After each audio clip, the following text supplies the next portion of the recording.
Hi fire signs, it's Sarah back with part 2 of your reading. So if you are Leo, Aries, Sagittarius, or you have fire somewhere in your chart, your sun, your moon, your rising, anything like that, this may resonate, as well as I'm hearing if you're dealing with a fire sign.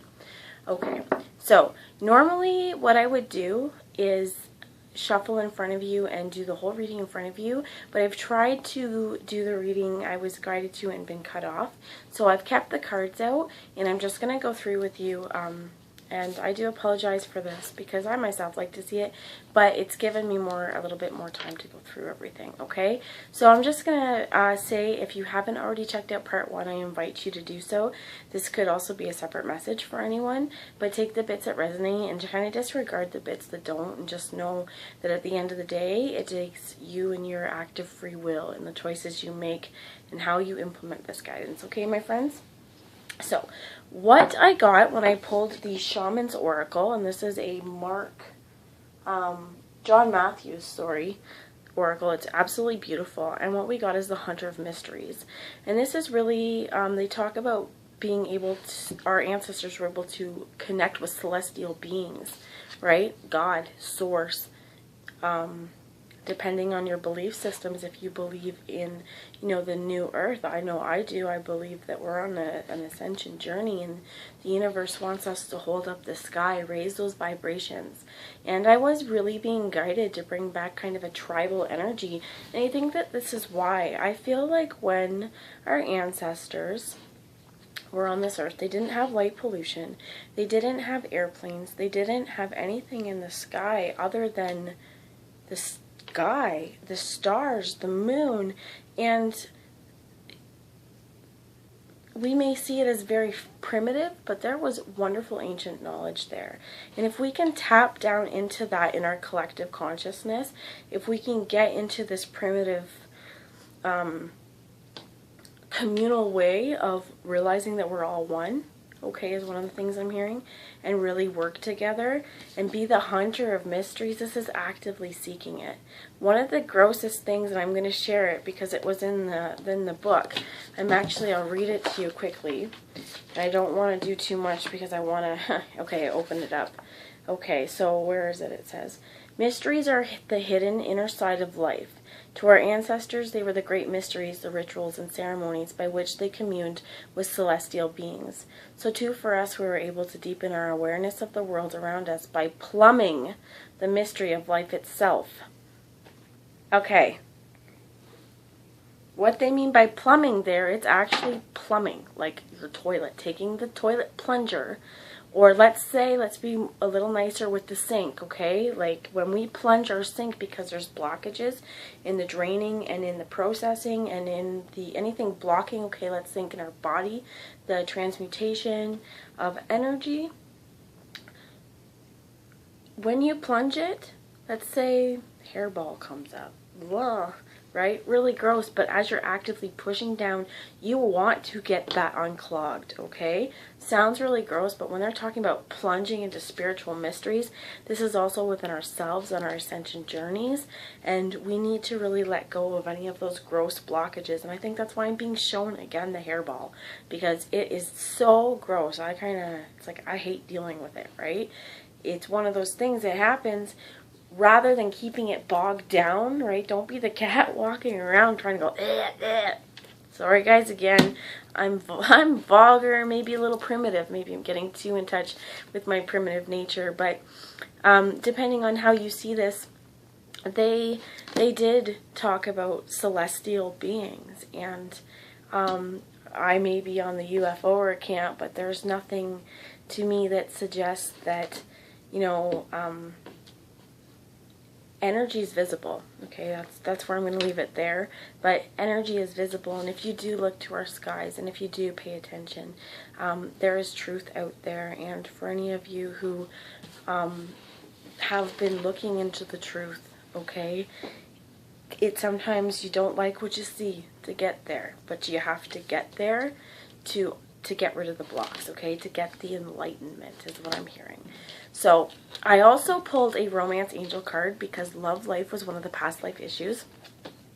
And I got it as safe to love. So phobias were also part of that. And with the Hunter of Mysteries, I feel like there may be some truth that's going to be coming to the surface. Just know that no matter what it is, really get rid of the blocks for you. Find your own mysteries because it is safe to love. Open your heart to give and receive the highest energy of all. So how this comes, and I'm using the Wildwood Tarot, and this is an awesome, beautiful deck, and it is by Mark Ryan and John Matthews. And I'm going to show you the cards that I get, and then we'll go from there. But I got the Eight of Vessels, which is rebirth, the Eight of Cups. The Stag is our Emperor, divine masculine energy. And I am really feeling here, this is the energy I'm picking up on most. And we've got the Guardian, which is the Death card underneath him.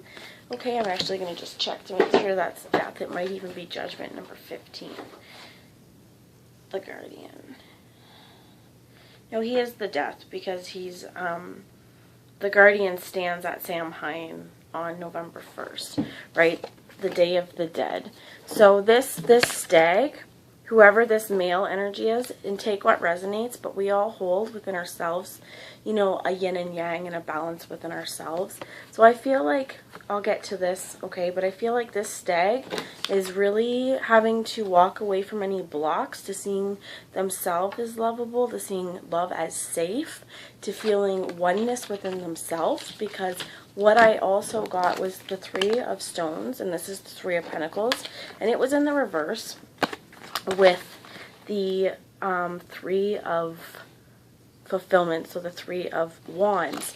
And if you can see with the Three of Wands, she has wand, passion, direction, and then balance within herself with the two snakes running up. And this is also spine, this is kundalini, but they are entwined. And this really for you is fulfillment, waiting for your ships to come in, having strong confidence.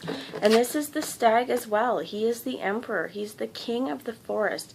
He's our woodcutter. He's part human.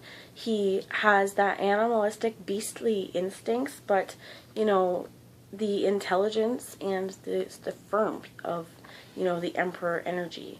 He's a warrior with this axe. He knows he's skillful, and he also has his shield of protection here. And if you see, this is the tree, and it's the as within, so without, as above, so below. Pay attention to your skies. Pay attention and nourish both connection to spirit and to this earthly realm, and stay balanced. Okay, this could also have shamanic meaning for you. This could be, you know, time in meditation may help you see what you need to walk away from as well. But whereas the Three of Wands is, you know, in the upright waiting for them to come in, the Three of Pentacles, it's like she's growing into this, okay? This is also working together, but she's becoming this tree and rooting herself in with these stones. Being in the reverse, this is creativity. What we need to do is walk away from anything that's not helping our creativity, okay? Sorry, I've got the mill in your face, but this is what I'm seeing. Like, walk away from anything. This could also, and I don't like to say this, but involve, if it's a romantic situation, there could have been a third party in the past. You could have had some heartbreak over that, because that is also something with, if there's a Hunter of Mysteries, the truth. But I can have here, we have the king, the Kingfisher, which is the king of arrows, and this is clarity. He's flying over top of water, being able to see, you know, dive down deep to get the fish, see things very clearly, very mature, because he's had time to really face this. This is the Guardian, right after the Day of the Dead, sort of like right now with the solstice, this winter solstice energy. We have, and I know I felt like it has really come through to the skeleton, right? We plunge for the mysteries. We are not afraid of the cave bear because he's a skeleton. Scary, yes. But we have in the, so here's how, we have the Five of Bows, which in this is empowerment. And this is very phallic, okay, very masculine. But it was also in the reverse, as well as underneath this, okay? So I feel like it's like if, and this could also be descent, I'm seeing as I'm going down, but if our creativity is being thwarted and we're not allowing creative expression in our worldly lives, excuse me, you can't get this fulfillment and you will not feel empowered. So open up the creativity. Do something that makes you feel empowered. He has his bow in one hand.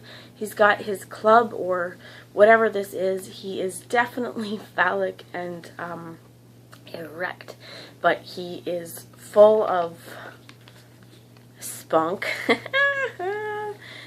But willing to take on his challenges, right? A lot of them see the Five of Wands as kind of that middle ground, but this one is really empowered because it is empowering change. And we have also here the Nine of Vessels, which is generosity. It was in the reverse, but just it may be that